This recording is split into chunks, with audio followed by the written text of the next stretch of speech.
enterprise. We've had skins from the small business.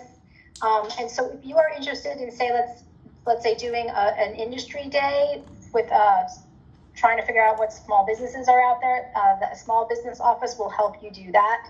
We also have an industry liaison located in procurement, and they will help you do sort of vendor, like sort of a vendor day or some sort of other type of industry day or vendor demonstrations. These are things that you think about way in advance, super early market research, but those are also available as tools to help you do your market research here at the IRS. Yes, thank you, Alyssa.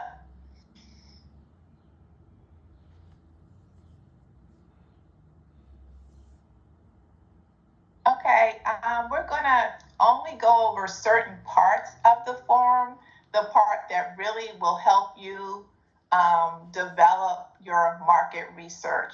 So we do have trainings monthly, OTJ trainings, which actually goes over line by line the form.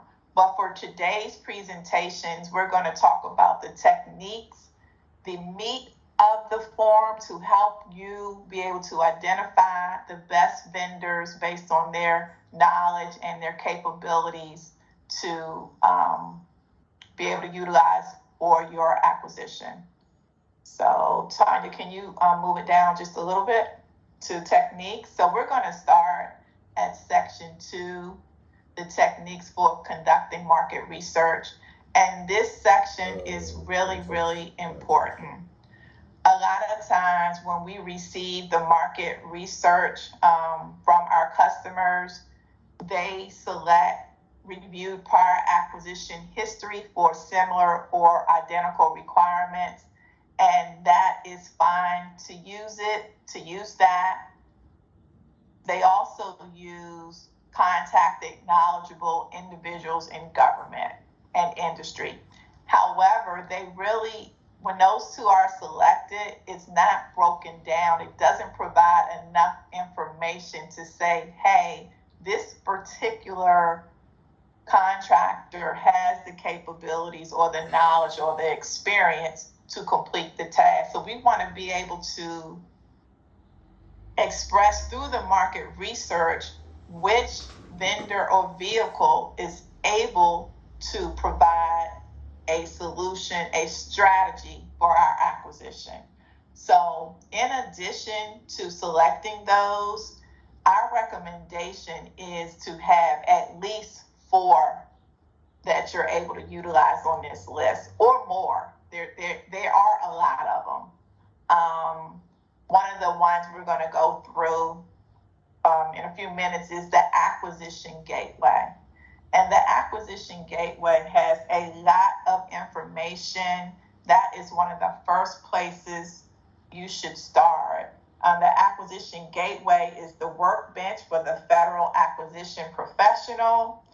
They provide market research tools, pricing data, federal acquisition best practices, and a way to connect with others in the federal acquisition space. They have over 228 government-wide contract vehicles in the solution finder. They have over 192 entries in the document library. You can search for a PWS, a SUE, a SOW, RFI, market research. So it gives you an opportunity to see samples and examples. In the site, they also have something called eBuy Open, where 215,000 searchable RFQs, RFIs. So now we're going to shortly go and walk through the acquisition gateway. I know it comes up a lot. People are not sure how to maneuver it. It's really user friendly, and we're going to take a few minutes to do that. The other thing I want to specify again is the RFI is a great opportunity to go out in the vendor pool to see what knowledge and capabilities that they have. And once again, our office can assist you with completing your RFI request. So now we're going to move and go to the acquisition gateway. So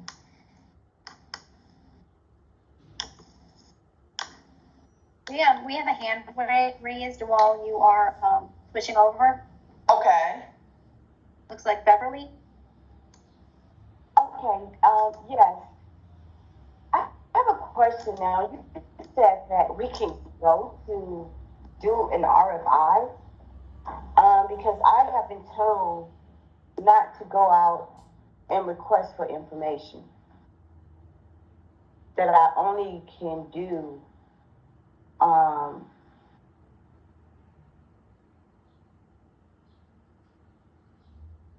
use the market research. Was told that that we not use the RFI. I'm sorry, you said you were breaking up on the last part. Pretty much, I was told that we could not go out and use the RFI information, request for information. The CO does the RFI.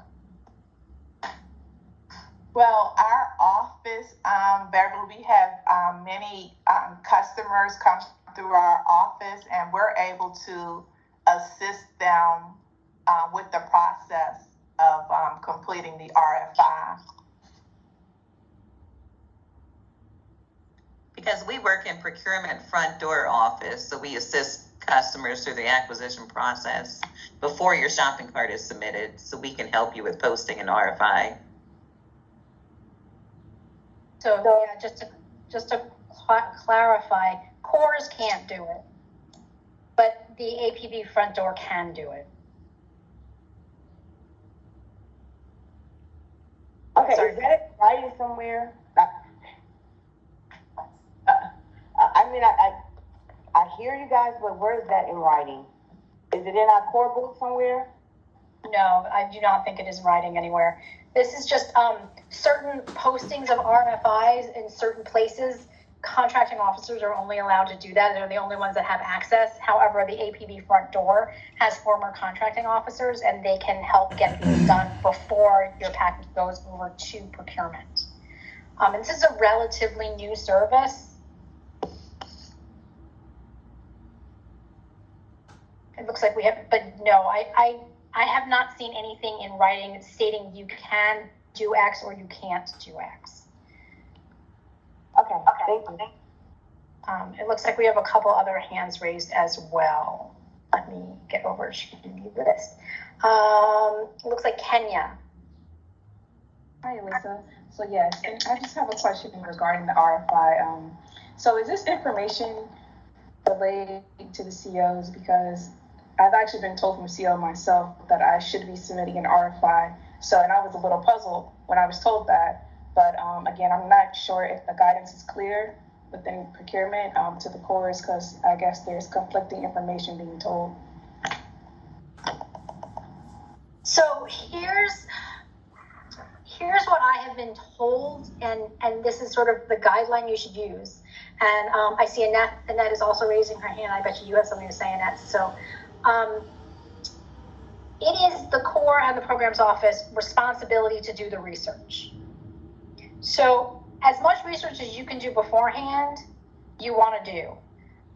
Yes, you are not able to do certain RFIs as a core. You don't have the access to certain systems. One way you can now get access is through the APB front door. Another way is to use GSA's market research as a service, which also these guys use as well.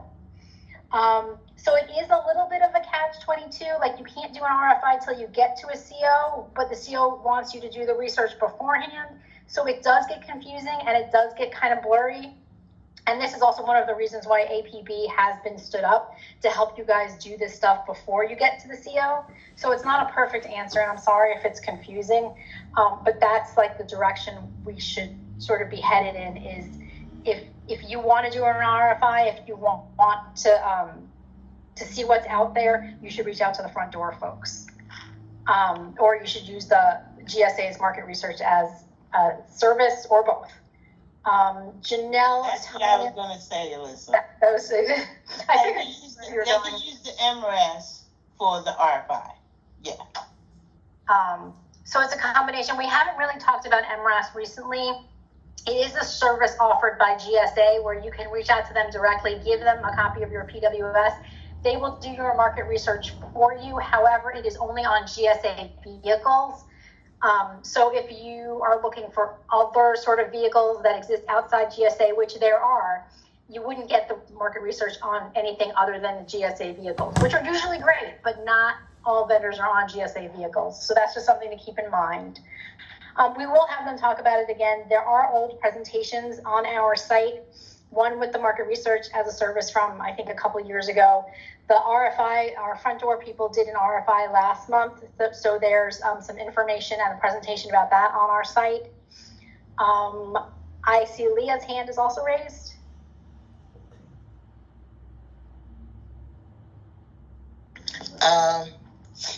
Yes, I did have a question. I'm hoping that it's not in advance of the acquisition gateway, but in terms of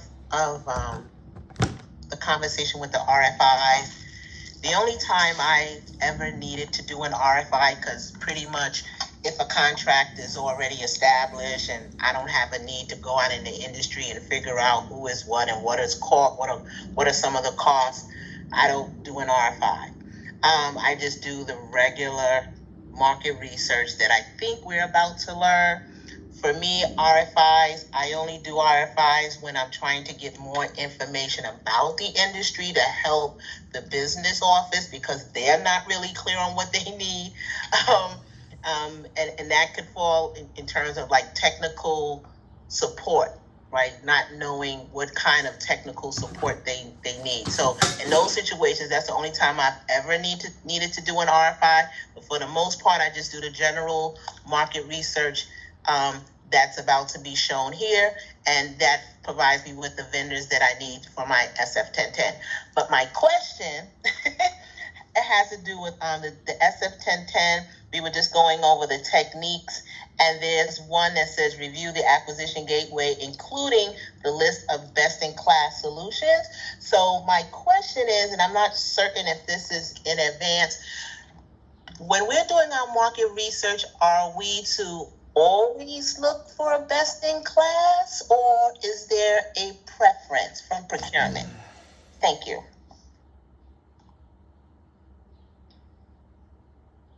We should look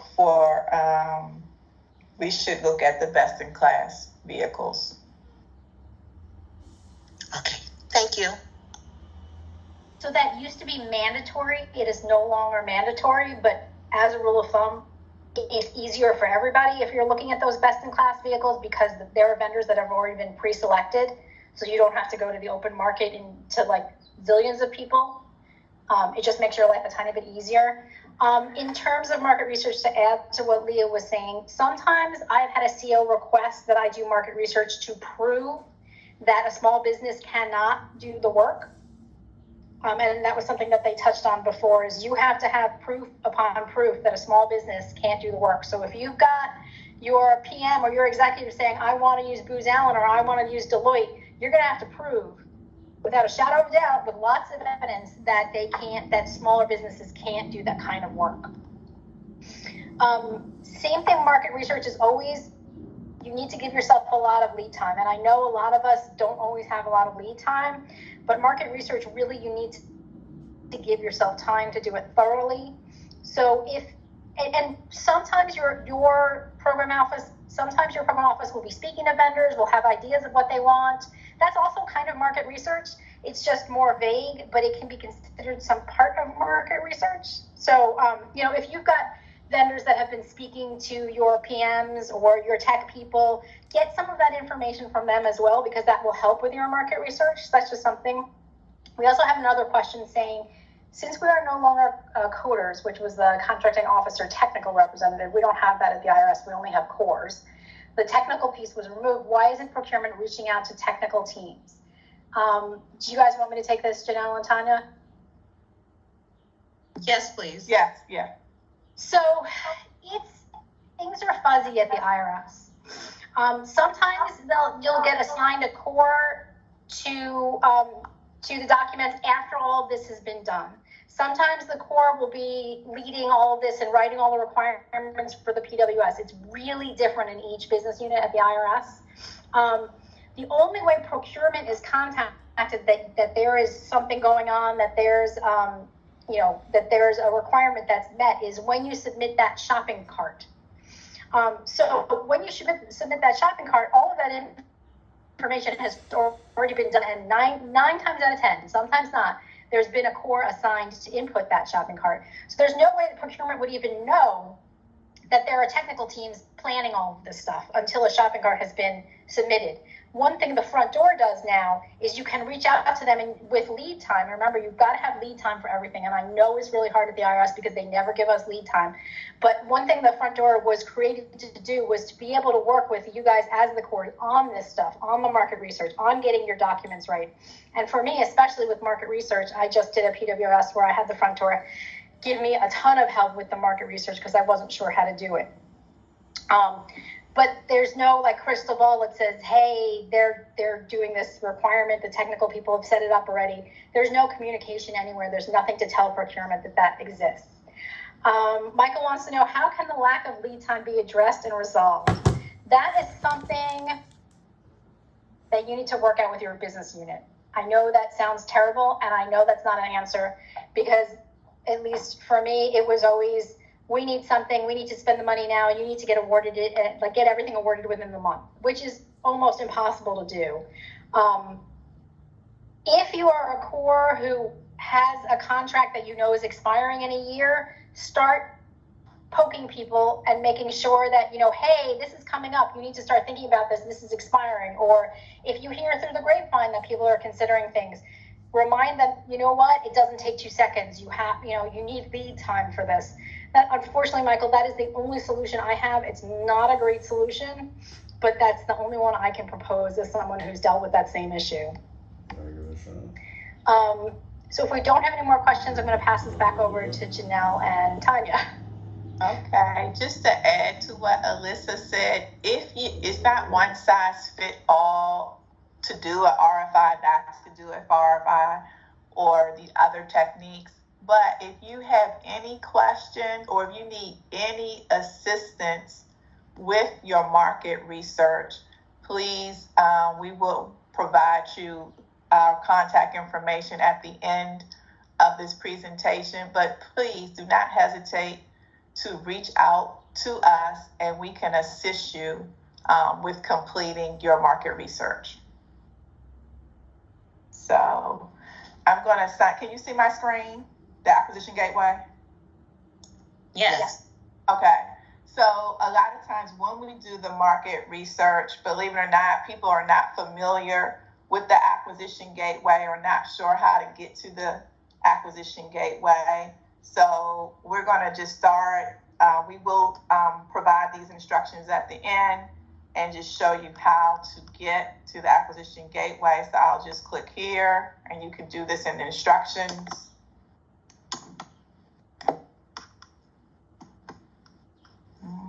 Wait a minute.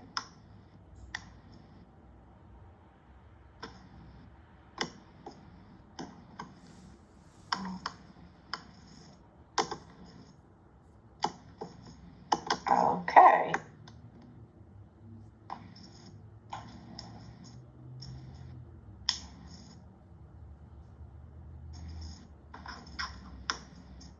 And once again, we will provide this to you.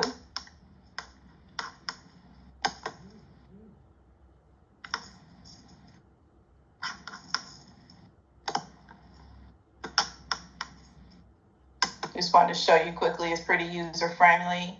If you are new, then you'll go on the other side and say create a new account.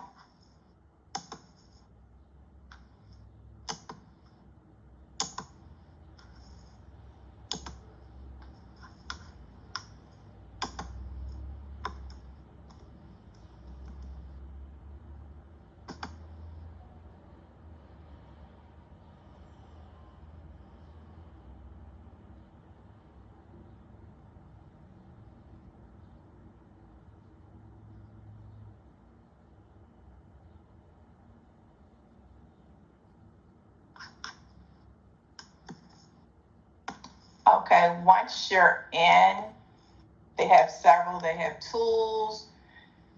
If you go to tools, you will see what I talked about, the e-buy. You can go there. You can go to the document. Let's go to the document library first.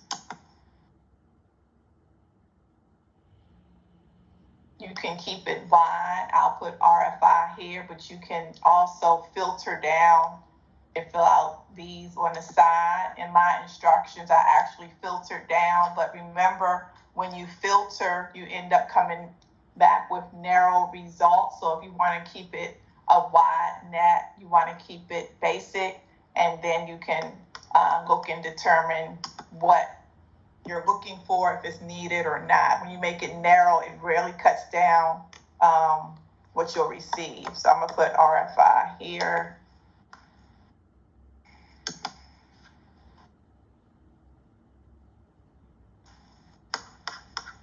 So it came up with 9 documents talking about RFI, and it gives, you can open it and it will give you an example. So I want to show you that. I'm going to come back up to tools, and I'm going to come over in my example that we'll send out to you. We go straight to Solution Finder. So I'm going to click on that.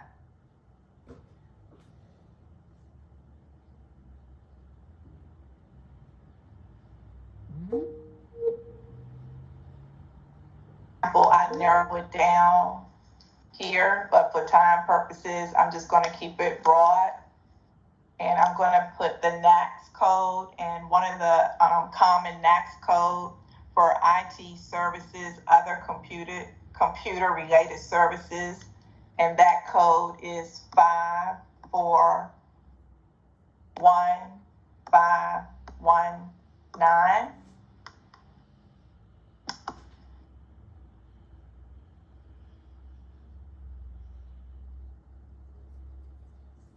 So it came up with found 50 results out of 315, and on the side it was sorted by best in class. So if you scroll down, it gives you the results for best in class 50. We have the 8A stars, which is one people use a lot. Alliant 2. You can also change this up here and sort by availability, solution name, so it gives you some options. You can also click, let's click into here.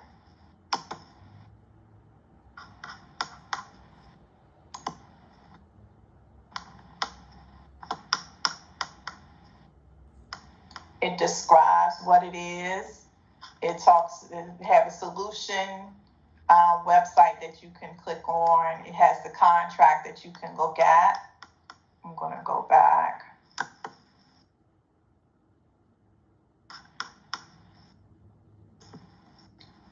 You also have the option of comparing contracts. So you comparing vehicles, so you could hit, you want to compare and then select another one that you wanted to compare it to. You want to compare it to the Moss contract, and it will tell you the differences in that.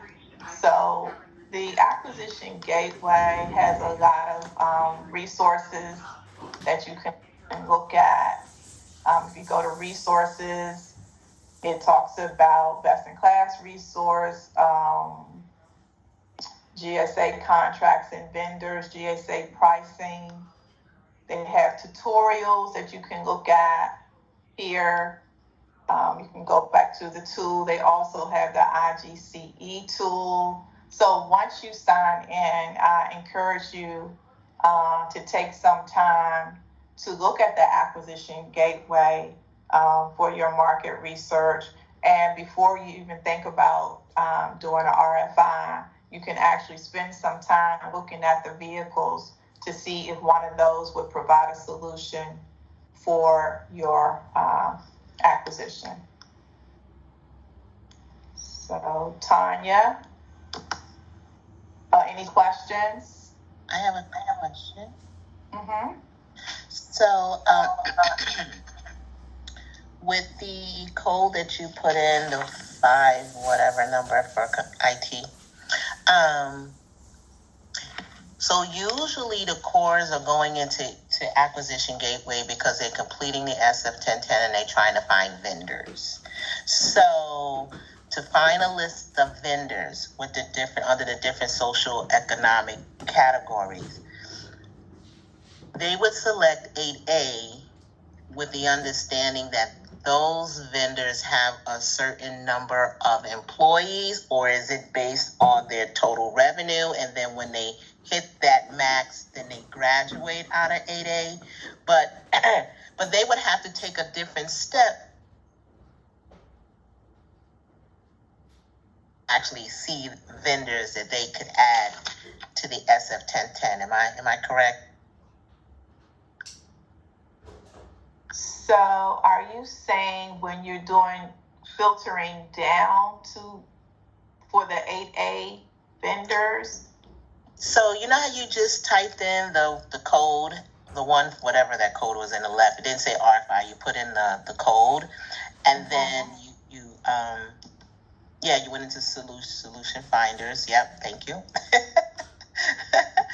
And so now you're here. And so now I want to see some vendors to put on my and their different socioeconomic groups on putting them on the SF1010. So when they get to this point, do they just click on that blue label title that says 8A stars, and that'll allow them to see vendors, or they have to take a different approach?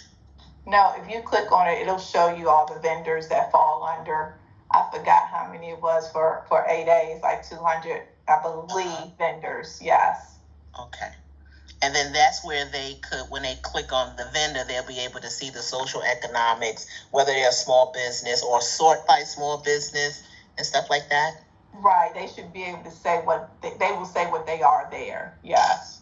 Okay, thank you very much. You're welcome.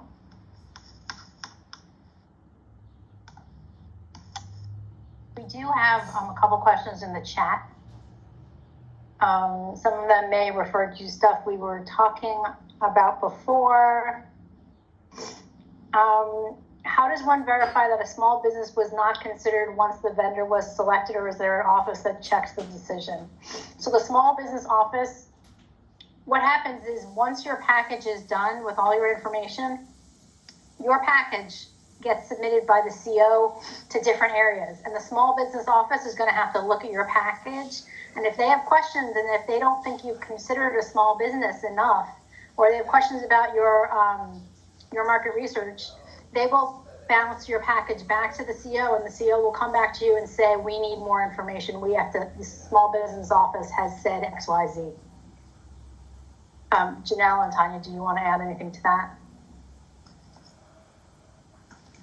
Yeah, there's different levels of review above the contracting officer. The small business office, we have legal reviews, policy reviews.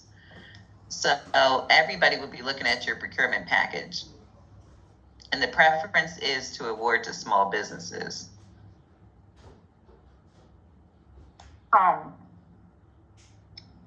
Kim was wondering, and I'm not sure if there's something we need to take offline, but I know this is a really great question, is can you explain how to do market research when you plan to utilize either an existing BPA or say the MITRE FFRDC contract, because I know they do ask for market research?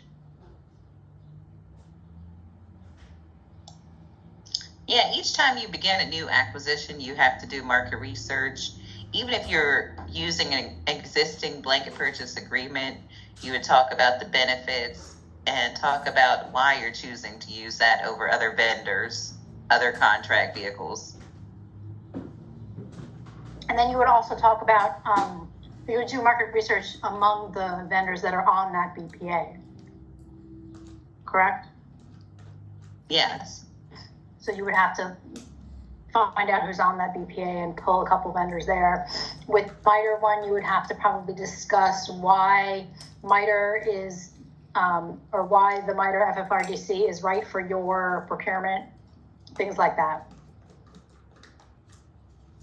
I have a statement, guys. And this is just a blanket statement. I'm not familiar with the IT part of it as much as they are, but this is the question.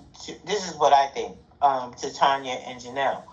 When you have a multiple BPA, multiple award BPA, don't you guys have to compete amongst those? Yes. Okay, just asking because I know in operations you do. So this is Kim. Do I have to justify why I'm going with the BPA as opposed to something else? Yes. So the first step is justify why I picked the BPA. And the second step is do market research on all the vendors available under the BPA. Yes. And we're trying to figure out how to award a BPA task order in something less than a year.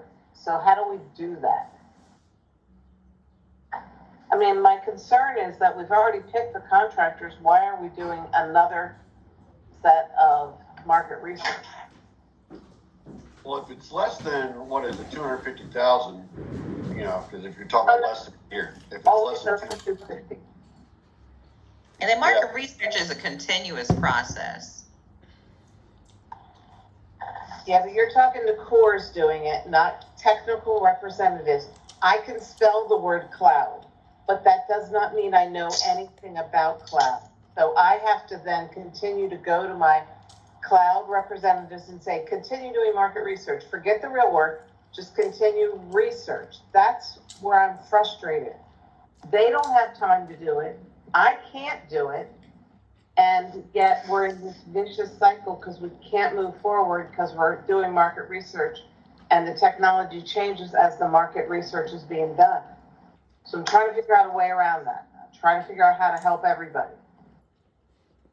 Kimberly, I just want to make a statement on that as well.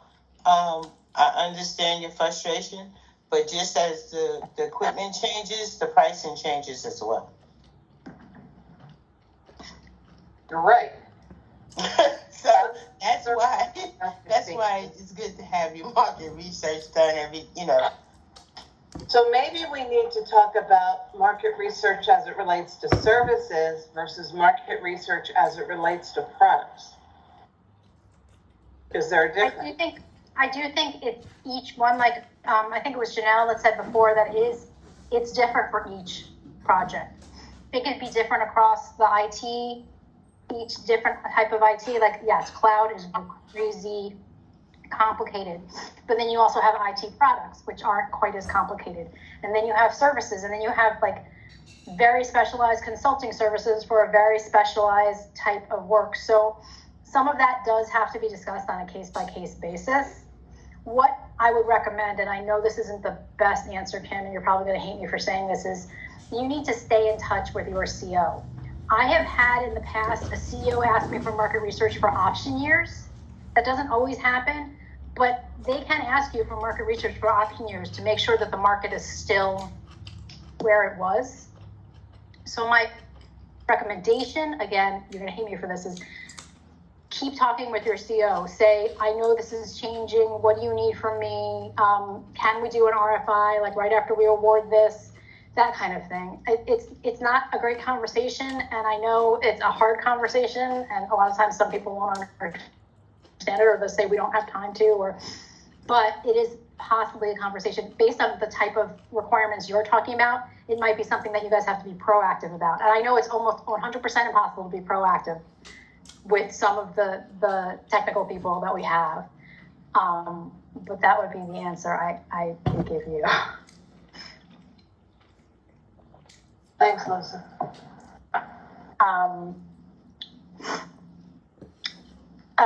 Angela was wondering, can you just log in through max.gov? I believe you can. I think that's new. I've always done it directly through acquisition.gov, but I think you can use your max.gov account now. I'm not 100% sure. Janelle or Tanya, do you know that offhand? Yeah, I believe that you can. Alyssa, I've always done it this way, but that is new that you can. Yes. So Christina's saying she would love a class on live walkthrough through market research for a few different projects and services. It's something we've talked about. I know GSA offers market research classes for their vehicles. It's something I can think about and try to figure out. Can't promise anything, but we can figure out as we go. It's a great idea. So thank you. Yeah, so I was just thinking it would be nice to have some examples and then showing us how to like drill down to the vendor level like Leah was talking about, because that's the ultimate goal for us, is to get down to that vendor level with their socioeconomic stuff. So thank you. So Gary is saying the easiest way to decide on which contract vehicle you want to use, or is to decide on which contract vehicle you want to use and then pick vendors who are awardees on that vehicle. Gary, in a perfect world, I would love that, because yes, like there you've got Alliant, or you've got, let's say, 8 A-stars, or you've got Oasis, and you know that like Oasis is very specifically services, and Alliant is IT, services and products. A lot of times I get the program office coming to me saying, we want this vendor. So then you have to go out and figure out what vehicle that vendor falls under. And then you have to kind of go backwards in your market research, which is technically not what you're supposed to do, but I would say most of you guys have experienced this. So you would, and sometimes these vendors aren't on any contract vehicles, and you're going to get pushback from the CEO saying, why can't you do it on this? So sometimes I work backwards. Okay, this vendor is only on GSA eBuy, so I'm going to frame my market research around GSA eBuy. Or I know this vendor is on Alliant, or I know this vendor is open market, and we need to have a conversation with the office saying, you know what, this is going to be really hard to buy. Are you sure you want to do this? And they'll say, yes, you have to do it. And then you're going to have to craft the market research that way. Again, not a perfect world, not the best scenario, but in reality, it is what happens a lot. Sorry, I feel like the harbinger, the gray cloud. That is so true, Alyssa, just what you said. Yes. So I'm sorry, we're hijacking your presentation, which I always do. I think you guys all know now that I hijack the presentation. So Janelle and Tanya, please continue. Okay, Tanya, back to you. Okay, thank you. Now continuing with the market research form, we're going to go to part 3, the findings. We're now going to demonstrate how to find these codes. The first one is the product service code, and the links are embedded inside the market research form. This is the website for the product and service code manuals. You would click on the PDF document labeled PSC Manual April 2022. And I have it open here. What you would do is you would scroll down to the index on page 3, right here, product and service codes, to determine what exactly you're buying, either research and development, IT service, or products. For example, today we're going to click on IT service codes. And it takes us here. You would scroll down.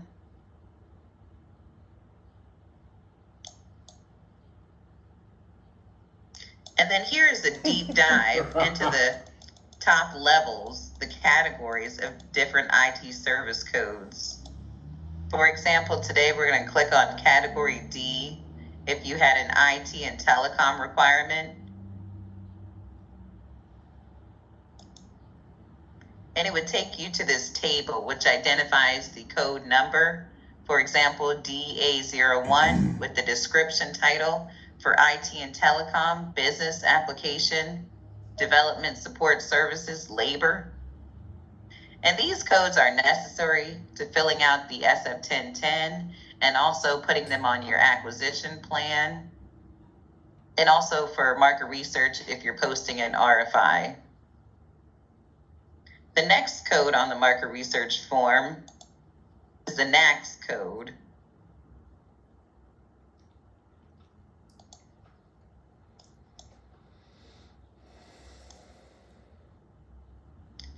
Here is the website for the NAICS code.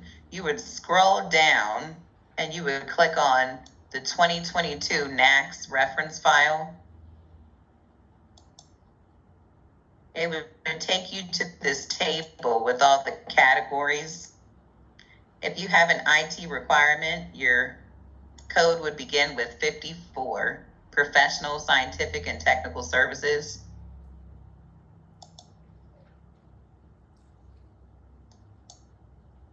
And you would scroll down to see what best fits your requirement. And like Janelle said before, the most common code used in IT is the 541519. That's sort of a catch-all code. It's called Other Computer-Related Services. The next code on the market research form is finding your small business size standards or the number of employees or dollar amount.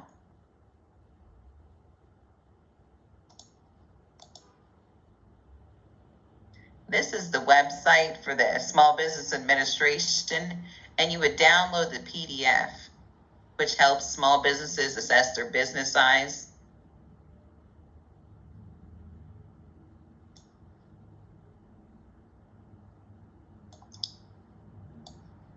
And this is the PDF document, which I pre-downloaded. And you have to first know your NAICS code before you can get to your small business size standard codes. So for this document, you would just search in here for your applicable NAICS code with your matching NAICS code description, and it would give you the answer either in dollars or number of employees. And that's how you would fill out the SF1010.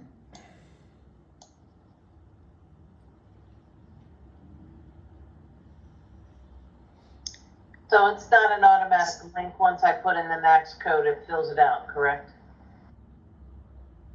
You would have to search for your NAICS code in there, either in the search bar here. There's no link to find the codes.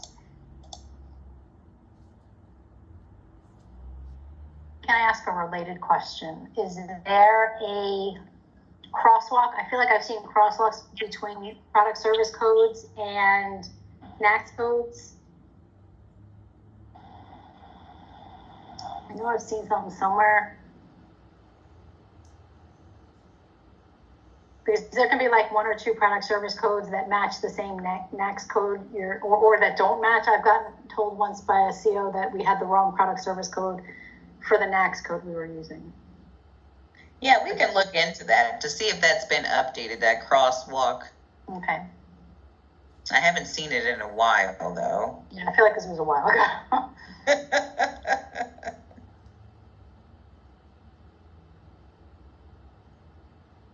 So this is how you would fill out your 1010, either in dollars, if it gives you dollars, or number of employees. Okay, so which one is this one? The one you just looked at had both. What do you put? This one, the 541519, other computer-related services, this one has $34 million. That's what you would put on your market research form. It's blank for the number of employees. No, because 541519 is also below with 100. Oh, yes, there's two. Yeah. Information technology, value-added resellers. So which one do you pick? If you're doing services, you'd pick the first one. For products, the second one. And I don't want you guys to feel like you're out and you have to do this all on your own. Like I said, this is what the front door office is here for, to help guide you. Like, again, you are going to have to, determine what's the best one, but they can help guide you in a direction or help you out with that. So don't feel like we're telling you this once and you don't have any other help ever again. Because a lot of this is really overwhelming. Is the 150, or does it represent thousands?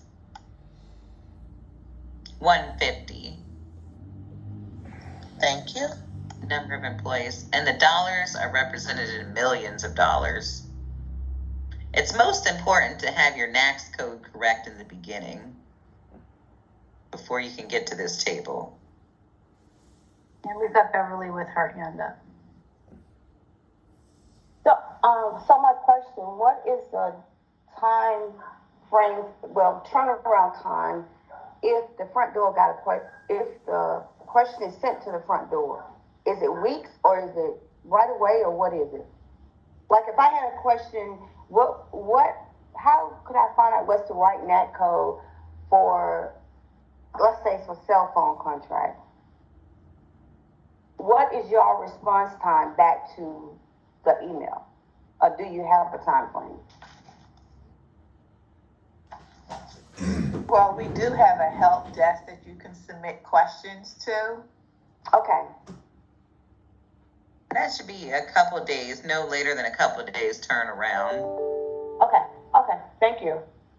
And I think everything, it depends on the question. 9 times out of 10 though, just plan. Again, I know it's really hard to, and I know like people throw stuff at you guys last minute, but when working with the front door, give yourself extra time because you're going to have to go back and forth with them to clarify things, to make sure things are right, to look things up. And I know we never have enough time. We're always giving things last minute, but try to give yourself extra time when working with the front door.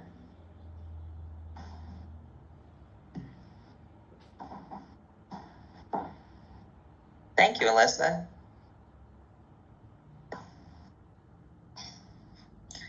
And back to the market research form, number 4, spend category and subcategory.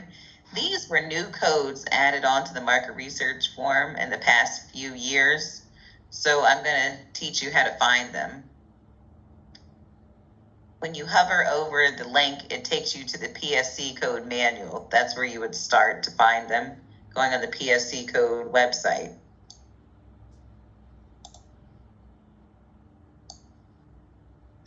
And here you would open up the Excel spreadsheet dated PSC April 2022. And I have it open here. And in this spreadsheet, you would look at the first tab, PSC for April 2022. And you would scroll over to the left-hand side. First, you have to identify your PSC code. This one we're using is DA01 for IT and telecom. And you're going to follow this yellow highlighted line all the way over until you get to the sections that say level 1 category code and level 1 category. That's the answer to the first part. You would label it 1 IT. The next question answer is in the level 2 category code, level 2 category.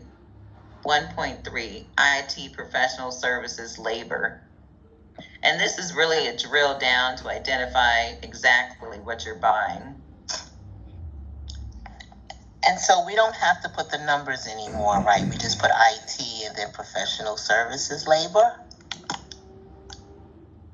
No, you don't have to put the numbers, but it's helpful. Thank you.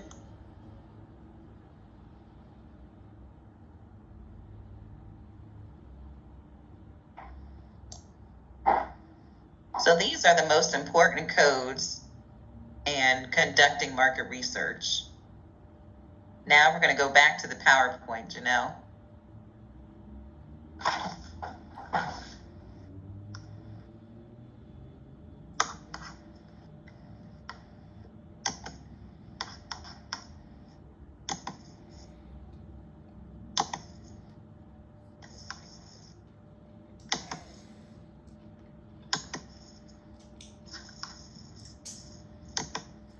Okay, now we have completed our market research. So once the form is completed and the Corps has finalized the other required acquisition package document, and the Corps has attached the entire package to the shopping cart PPS, which is procurement for public sector, and it is then submitted to procurement, and which will be assigned a CO.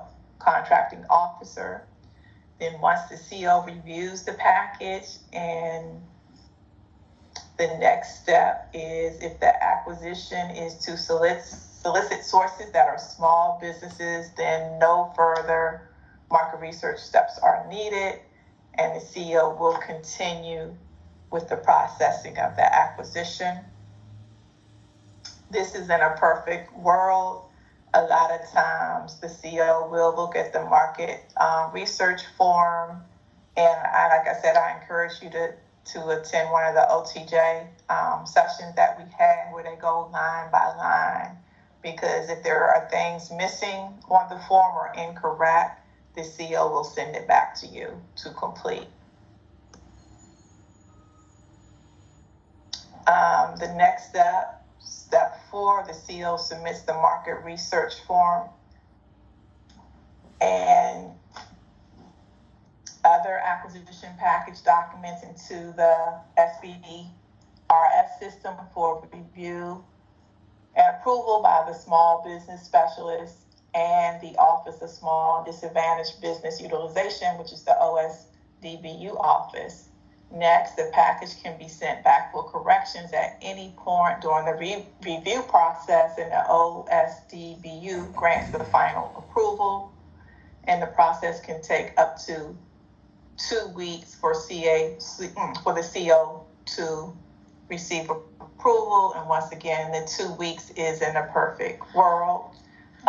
Step 7, the OSDBU may require a SB evaluation factor to use in a solicitation to increase small business subcontracting from the large businesses. Any questions? So now we've come up with some frequently asked questions, so I'll just go through those quickly, and it may answer some questions that you have. The first one, when do I get the CO involved? Normally the CO would get involved after the package has been completed by the program office and submitted, approved in PPS. How far in advance should I start market research? Market research should be performed at the start of the acquisition planning phase during the acquisition package development. And we've all said the earlier, the better for the market research. Who should I reach out to for help? Once again, our office, the program office, and or acquisition planning branch, AMP, and you would work with one of the front door liaisons, such as myself, Tanya, and there's several others as well. What databases are available to search? Please see the helpful links. You'll see that at the end in this PowerPoint presentation.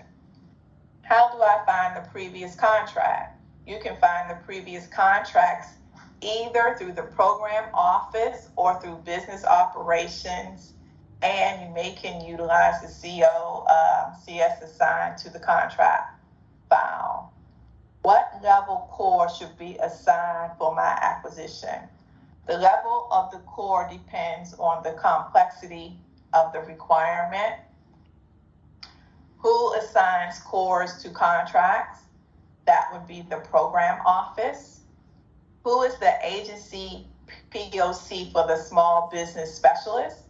Latanya Bowman, Murray McKenzie, and Tanya Connor, and it also has their email box address. My acquisition estimated value is well below the SAC. Do I still need to the SF1010? Requirements where the total dollar amount is below the SAC do not require market research, but still may be required per the contracting officer's request. And this is what is the UEI, which is on the 1010 form, is the unique entity identifier, a 12-digit number issued by the System for Award Management, which is SAM. and assigned to all entities who conduct business with the federal government, public and private companies, etc. What is SAM.gov and how can it help me? SAM.gov is a system for award management, which is the primary registrant database of contracts and assistant awards for the federal government. All organizations must register with SAM, maintain an active registration during the application and evaluation period and throughout the period of the grant and final reporting. This tool can help in identifying vendors and their capabilities as it pertains to your requirement when conducting market research. This is also on the 1010 form. What is the Buy American Act? The Buy American Act includes a requirement that all unmanufactured articles, materials, and supplies